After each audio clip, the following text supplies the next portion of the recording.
지난 주말 뉴욕 증시를 수놓았던 뜨거운 종목과 인사이트를 확인해 봅니다. 이항영의 월가이드 시작합니다. 이항영의 MTN 전문위원 모셨습니다. 안녕하십니까? 네, 안녕하세요. 네, 안녕하십니까? 자, 오늘의 핫스탁 세 가지 열어보도록 하겠습니다. 첫 번째 핫스탁은 몽고디비입니다. AI 가는 길, 클라우드가 함께 가야지. 클라우드 기반의 데이터베이스 소프트웨어 업체로 알려진 몽고디비의 주가가 급등을 했습니다. 호실적이 나왔고요. 넓은 의미에서 AI 관련주로 좀 해석하는 시선도 나오고 있는 것 같은데 어떻게 보셨습니까? 네, 요즘 소위 테크 주식 그리고 이제 클라우드 관련된 거, 보안된 거, 뭐 데이터베이스 분석하고 처리하는 거 이런 것들은 보면 AI와 관련이 없다로 하면 이상할 정도죠. 그만큼 모든 것이 AI에 밀접한 연관이 되어 있습니다. 기술주뿐만 아니라 모든 일상생활에 관련된 모든 비즈니스 영역에서도 그렇죠. AI가 많이 포함된 것까지 느끼셨을 텐데요. 그 와중에 몽고디비 같은 회사도 대표적인 데이터베이스 처리 회사 및 분석 이런 회사라고 일단 간단하게 이해하시면 되겠습니다. 슈퍼 깜짝 실적이 나왔습니다. 우리가 흔히 깜짝 실적하면 10% 이상 예상보다 좋았을 때 우리가 깜짝 실적 내지는 반대로 실적 쇼크라고 얘기하고 있는데 그 이상 상당히 넘어가면 우리가 뭐 슈퍼란 말을 흔히 씁니다. 주당 얘기에 19센트가 예상됐었는데요. 56센트가 나오니까 한마디로 슈퍼 깜짝이라고 해도 되겠고요. 매출도 3억 4,700만 달러가 예상됐었는데 3억 6,800만 달러가 나왔으니까요. 상당히 좋게 나왔습니다. 특히 회사 측의 분석에 따르면 마진율이 뚜렷하게 좀 상승세를 보이고 있다라는 얘기를 하고 있고요. 연간 실적 및 분기 실적 가이던스도 상당히 올려놨습니다. 여기에는 주당 이익도 마찬가지, 매출도 마찬가지, 기존의 전망 그리고 눈높이보다 상당히 높여놨기 때문에 이런 것들이 시장에서 긍정적으로 일단 반영됐다라고 보셔야 되겠고요. 이런 회사는 일반적인 특징이 되겠지만 2020년도 팬데믹 때 잠깐 멈칫하거나 상승률이 좀 성장세가 둔화되긴 했었지만 이익에 상관없이 매출이 꾸준히 늘어난 것은 아마 우리 일상생활에서도 많이 사람들의 숫자, 그리고 근무하는 사람들, 그리고 전반적인 어떤 흐름 자체가 뭔가 좀 자동화되고 이런 것들을 많이 느끼실 것 같습니다. 데이터베이스 이런 것들이나 통신을 가장 많이 쓰고 사람들의 손이 가장 많이 쓰이던 분야가 제가 봤을 때 일상생활에 느끼시는 것은 아마 저는 은행 업무라고 보거든요. 근데 요즘 보면 은행의 그 실제 소위 지점 있죠. 거기 사람들이 가서 뭐 입출금 하는 그런 은행의 지점이 주위에 많이 없을 겁니다, 요즘에. 근데 그렇지만 그렇다고 은행 업무가 줄어든 거 아니라 전부 다 데이터나 통신, 클라우드를 통해서 가는 거죠. 그러니까 그런 것들에 관련된 필요한 기업, S&P 500 기업 상당 부분이 바로 이런 회사의 거래처다라고 일단 이해하시면 되겠습니다. 그러다 보니 월가의 목표 주가가 줄 상향했는데요. 지난 주말에 하루 만에 최소 12곳이나 목표 주가를 올린 것이 그 흐름의 힘이 되겠다라고 이해하시면 되겠네요. 알겠습니다. 몽고디비의 강력한 주가 상승 그리고 그 배경 목표 주가 상승까지 확인해 봤습니다. 자, 두 번째 핫스탁 열어보겠습니다. 두 번째 핫스탁은 룰루레몬입니다. 운동복도 프리미엄이 대세일까요?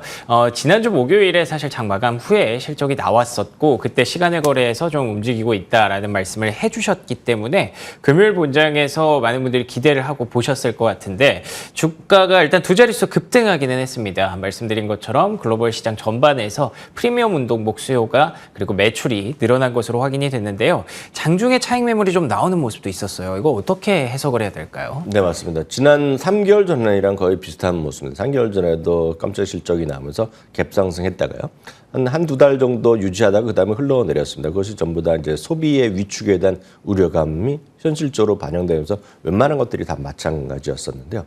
일단은 그런 거에 대한 우려는 분명히 있죠. 지금요. 소비가 과연 계속해서 이어질까에 대해서는 의문점이 많은 것도 분명한데 여하튼 그런 것 때문에 주가는 많이 더 올랐다가 일단 나름 우리식으로 얘기하면 음봉이 나오면서 일단은 마감됐습니다. 그래서 한때 15%, 16%까지 가다가 11%의 상승이 나왔었는데요. 동일점포 매출 핵심적인 거 실적 다시 한번 우리가 짚어볼 만한 걸 말씀드리면 동일점포 매출이 한 13%가 늘어났는데요. 실제로 환율 효과를 배제하면은 17%까지 늘어났다고 하고 있고요. 흔히 얘기해서 이커머스도 상당히 성장세를 계속했다. 그러니까 매장 가지 않고 우리가 모바일이나 집에서 PC나 이렇게 주문한 분들도 꽤 많이 늘어났다라고 보셔야 되겠고요. 특히 이제 주목할 만한 것은 물건이 이제 더 많이 팔리다 보니까 마진율이 회복된 것인데요. 영업이익률에 시기에서 마진율이 한 3, 4% 포인트 올라갔는데 이 부분에 대해서 회사 측에서는 작년 내내 고질적으로 문제됐던 재고의 문제. 재고가 많으면 당연히 어떻게 하겠습니까? 물건을 싸게 팔아야죠. 싸게 팔아야죠. 예. 우리가 디스카운트율이라고 얘기하는데요. 정상적으로 가격을 모르겠습니다. 정상의 가격을 어떻게 매기는지 다들 비즈니스 하는마다 다르잖아요. 어떤 곳에 가면 항상 뭐 할인 30-40% 특히 화장품 이런 거 보면 엄청 할인 특히 마스크팩 같은 거 보면 엄청 할인 많이 1+1이 상시로 되는 것들이 많이 있잖아요. 예. 그래서 저는 그 신뢰가 별로 없습니다. 그런 것에. 다만 이런 기업들도 어느 정도는 그런 게 있겠죠. 저희도 알지는 못할 뿐인데요. 이번에 그들 표현을 보면 풀 프라이스입니다. 그래서 100% 정상 가격이 많이 팔렸다고 얘기합니다. 그만큼 많은 사람들이 물건이 신상이 나면 빨리빨리 사는 그런 사람들이 있었다는 거죠. 하여튼 그런 것들이 있었다라고 보셔야 되겠고요.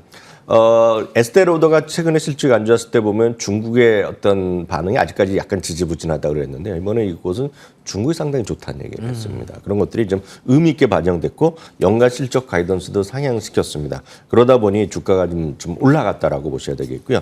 최소 7곳이 목표 주가를 올렸습니다. 지난 금요일 날에. 그래서 그런 것은 긍정 의미가 되겠으나 말씀드렸다시피 이 전체적인 소비 상황이 계속 유지될 수 있느냐에 대해서는 강력한 의구심들이 많이 있는 겁니다. 그렇군요. 그러니까 그런 것들에 대한 어떤 브레이크도 있었다라고 보셔야 되겠습니다. 다만 지난 금요일 같은 경우에는 룰루레몬이 앞서가다 보니까 그동안 상대적으로 비슷하면서도 뭐 형님이 됐건 동생이 됐건 간에 그런 것들이 재미없었는데 그런 것들이 다시 같이 올라가는 모습이었습니다. 대표적인 것들이 여러분들 누구나 다 애용하시는 나이키 아닙니까? 나이키도 같이 계속 흘러내렸는데요. 예. 나이키도 지난 금요일 날 좀 3-4% 반등했는데 물론 전반적인 분위기가 다 좋았죠. 지난 금요일 날. 그렇지만 이런 것들이 전부 다 같은 영향권에 있었다고 보여야 되고요. 호카나 어그로 유명한 데코스 아웃도어도 마찬가지. 지난 주말에 좀 반등을 했고요. 저도 몇 번 보여드렸던 온러닝의 홀딩스라는 곳인데요. 네. 이쪽도 주가가 좀 반등하는 모습이었고 이 종목들은 같은 재료였다라고 일단 이해하시면 되겠습니다. 알겠습니다. 중국 쪽이 계속 좀 불안했던 것들이 있었는데 룰루레몬의 호실적도 그렇고 중국의 제조업 PMI도 조금씩 살아나는 모습이 있다고 합니다. 중국이 또 시장의 키포인트가 될 수 있을지 앞으로 좀 의류주 중심으로 또 지켜보도록 하겠습니다. 자, 세 번째 하스탁입니다. 세 번째 하스탁은 AT&T입니다. 통신주 오랜만에 또 하스탁에 이름을 올렸죠. 그만큼 뭔가 이슈가 있었다는 건데요. 아마존에서 통신 사업에 뛰어든다는 얘기가 있습니다. 버라이즌, 디시 네트워크하고 손을 잡고 초저가 무선 통신 서비스를 준비 중인 것으로 알려졌는데 어떻게 된 일인가요? 이거는 지금 회사 측에서는 공식적으로 답변은 지금 현재 시점에서는 제공할 게 없다라고 일단 밝히고 있습니다. 그러니까 이 표현이 애매하네요.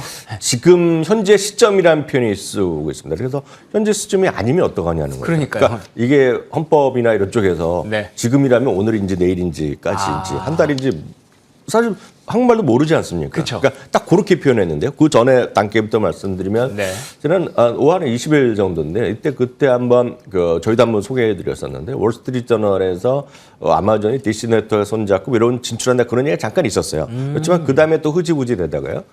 지난 금요일 날 미국 시간으로 블룸버그에서 딱 쓴 겁니다. 지금 뭐라고 썼냐면 지금 US 미국의 이제 프라임 멤버라는 건 우리나라는 요즘 SK 이런 데서 우주 멤버인가요? 뭐 그런 거 하지 않습니까? 네네네네. 예, 딱 그런 거가 보시면 되겠네요. 아마존 프라임 멤버. 예, 아마존 프라임 멤버들한테는 쉽게 해서 딜리버리한 배송료를 안 받고요. 네. 그리고 거기에 보면 이제 아마존 프라임 비디오도 들어오고 몇 가지 그렇죠. 서비스가 맞습니다. 있습니다. 그리고 가장 큰 거는 쉽게 해서 우리한테 보면 너무나 당연한 것들인데 막 당일 배송도 많이 합니다. 이 것들이 특히 오전에 하면 오후에 물론 근처에 물건이 있는 거겠죠. 그리고 상당히 이제 그들만의 가격표가 있습니다. 그러니까 쉽게 해서 쿠팡이 저는 아마존 프라임의 쿠팡 멤버십이 거의 다 따라했다고 보고 있거든요. 거의 하이에. 흡사하죠. 예. 근데 하여튼 그런 쪽에서 이제 통신을 한다는 겁니다. 통신이 우리가 보면 이제 저병하고 그런 알뜰 요금제 이런 정도도 많이 하고 많이 하고 있지 않습니까? 네네. 협력을 하고 있는데 그 정도가 아니라 지금 프라임 멤버들한테 프라임 멤버는 쉽게 해서 한 달에 $10 정도 생각하시면 약간 미국 달러 곱다 약간 안 되는 건데요. 아마존 프라임한테 심지어는 무료 내지는 $10 이하의 이동통신 서비스를 제공한다. 이런 얘기가 나온 거거든요. 이거는 어떻게 되겠습니까? 충격이죠, 충격. 그렇죠. 한마디로 보면 아마존 프라임이 얼마나 좋아진 나빠진 거는 의미가 없습니다, 지금. 그거보다는 기존의 통신사들이 있죠. 기존의 통신사라는 것이 대표적인 게 AT&T, 버라이즌도 있겠고요. 저는 만약 다 되면 네. 전 세계에 광풍이 올 것 같아요. 오. 전 세계에 이게 물론 법적으로 되는 나라가 있고 안 되는 나라가 있고 더 여러 가지 있을 텐데요. 저는 만약 이게 현실화되면 저는 뭐 AT&T 뭐 이런 것들 주가 떨어지는 게 문제가 아니라 전 세계 통신업계에 또 한번 광풍이 불지 않겠느냐라는 생각 갖고 있고 우리나라도 지금 올해 테슬라의 서비스도 온다는 거 아닙니까? 이동통신 한다는 건데 물론 뭐 특정 계층이 쓰겠지만 이런 것들이 상당히 좀 큰 변혁의 시대에 와 있다라고 보셔야 되겠고요.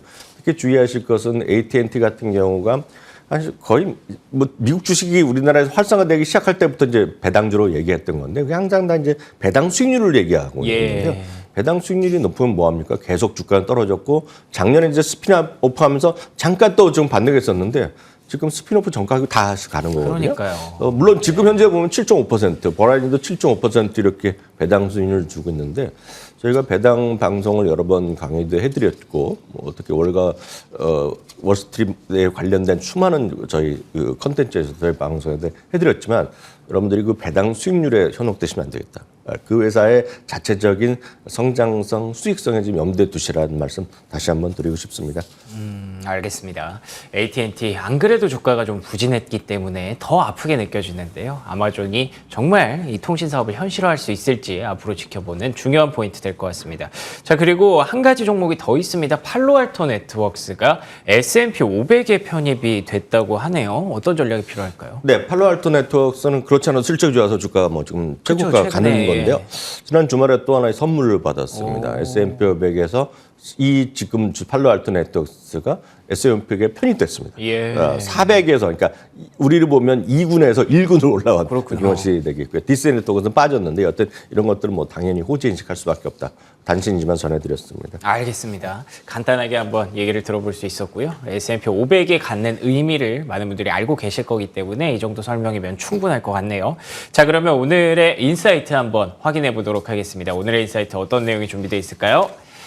오늘의 인사이트 베어마켓 졸업 초입기 주식시장 반등세 이어질까? 아무래도 이번 주 그리고 또 6월의 초반이기 때문에 전략이 좀 중요할 것 같습니다. 네, 맞습니다. 우리가 이제 베어마켓이 들어간 거가 작년이거든요. 네. 베어마켓 들어갔고 사실 그 베어마켓의 반대는 이제 불마켓입니다. 세상은 그쵸? 두 개로 나뉩니다. 베어마켓이냐 불마켓이냐 두 개 나뉩니다. 베어마켓은 고점 대비 직전 고점 대비 20%가 떨어졌을 때 우리가 약세장 그리고 강세장은 지금 주가의 논합이랑 상관없이 저점에서부터 직전 저점에서부터 20%가 올라가면 이제 강세장이라고 들어가거든요. 작년 11월에요. 3대 지수 중에 다우가 제일 먼저 들어갔고요. 최근 들어서 한두 달 사이에 처음에 나스닥 100개만 갖고 있는 거 그리고 지난달에 나스닥이 들어가면서 3대 지수 중에서 다 들어갔고 지금 S&P에 모자라는 것인데요. 지금 저기 딱 그래프를 보여드리는데요. 딱 저 시점이 몇 포인트냐면 참고로 지난 주말에 4,282.37포인트로 끝났는데요. 오늘이라도요. 4,292.48포인트, 10포인트 이상 올라가면서 종가로 마감되면 이제 베어마켓은 끝났습니다. 그리고 강세장, 불마켓으로 들어가는 것인데요.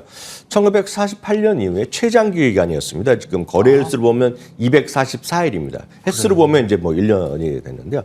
평균 142일밖에 안 됐는데 우리 244일이나 지났다는 것은 엄청나게 길게 좀 약세장에서 고민을 했던 것이라고 보셔야 되겠습니다.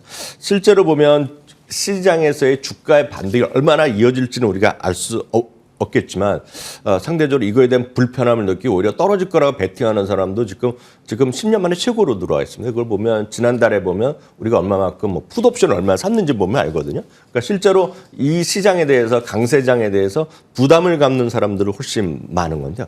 반대로 보면 우리가 흔히 얘기해서 그 변동성 지표라고 얘기하는 게 있지 않습니까? 우리가 그래서 변동성 지표, 우리가 변동성 지표라고 읽지만 우리가 해석할 때 말할 때 보면 공포지수라는 건데요. 예. 공포지수가 지난 주말에 14.60포인트로 떨어져서 이거는 팬데믹 직전까지 2022년 2월 18일 수준까지 떨어졌거든요. 그렇군요. 그것은 그만큼 시장에서 상당히 한쪽에 치우쳤다가는 낭패 볼 수도 있는 그런 부분입니다. 그래서 시장이 자꾸 뭐 떨어진다 생각하고 이렇게 베팅하고 예를 들어서 요즘 보면 3배짜리 이렇게 아래쪽으로 하는 분도 꽤 있는 거로 지금 그 통계를 보면 나오고 있거든요. 주가는 위아래 어떻게 열려 있지만 지금 한쪽으로 너무 크게 베팅하는 것을 약간 여러분 유의하셔야 될 거라고 좀 보고 있겠고요. 예. 가장 걱정하는 것은 많은 분들이 이번에 플러스로 불마켓에 들어가더라도 바로 떨어지는 겁니다. 그래서 우리가 그래서 가짜 속임수 불마켓이라는 얘기를 하거든요. 예. 그렇지만 그런 경우가 자주 있진 않았다. 한 번 들어가면 쭉 가는 경향이 있었고 그런 것들 때문에 20% 반등했을 경우 불마켓을 하는 것이 상당히 의미가 있다. 2000년 이후에 보면 단 2번밖에 없었습니다. 불마켓에 잠깐 들어갔다가 바로 페이크까지 가짜로 하면서 다시 떨어진 경우는 별로 없었기 때문에 좀 천천히 한번 보시기 바랍니다. 알겠습니다. 뭐 많은 분들이 좀 큰 수익을 노리기 위해서 여러 가지 방법들을 고민하실 텐데 그래도 또 미국 증시는 계속해서 강조해 주시는 것처럼 역사가 얘기해 주는 부분들이 있기 때문에 이 부분을 너무 오해하거나 너무 치우치지는 않았으면 좋겠다는 마음이 드네요. 지금까지 이항영 MTN 전문위원과 함께했습니다. 오늘도 좋은 말씀 고맙습니다.